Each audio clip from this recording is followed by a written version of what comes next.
Revelation 11, the two witnesses. I was given a reed like a measuring rod. I was told, "Go and measure the temple of God and the altar with its worshippers.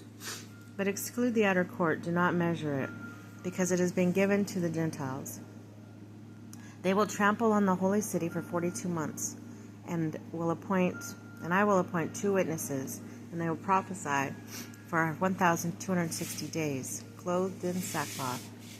They're the two olive trees, the two lampstands, and they stand before the Lord of the earth. If anyone tries to harm them, fire comes down from their mouths and devours their enemies. This is how anyone who wants to harm them must die. If they have the power to shut up the heavens, they have the power to shut up the heavens so that they will not rain during that time, and they are prophesying. And they have power to turn the waters into blood and strike the earth with every kind of plague as often as they want. Now when I have finished their testimony, the beast that comes from the abyss will attack them and overpower and kill them.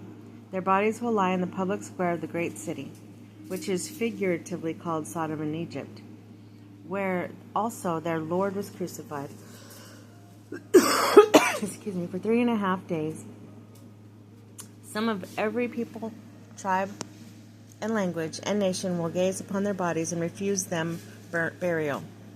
The inhabitants of the earth will gloat over them and will celebrate by sending each other gifts, because these two prophets had tormented those who lived on the earth.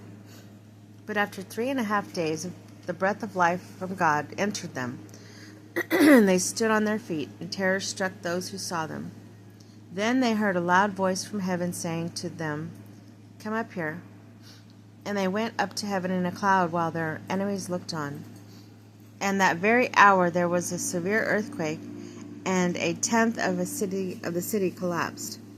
7,000 people were killed in the earthquake, and the survivors were terrified and gave glory to the God of heaven. The second woe is past. The third woe is coming soon. The seventh trumpet.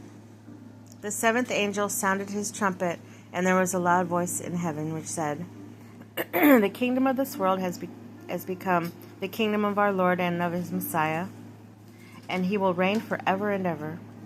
And the 24 elders who were seated on their thrones before God fell on their faces and worshipped God, saying, "We give thanks to you, Lord Almighty, the one who is and who was, and because you have taken your great power and have begun to reign. The nations were angry, and your wrath has come. The time has come for judging the dead, and for rewarding your servants the prophets, and your people who revere your name, both great and small, and for destroying those who destroy the earth." Then God's temple in heaven was opened, and within his temple was seen the Ark of the Covenant. And there came flashes of lightning, rumblings, peals of thunder, an earthquake, and severe hailstorm.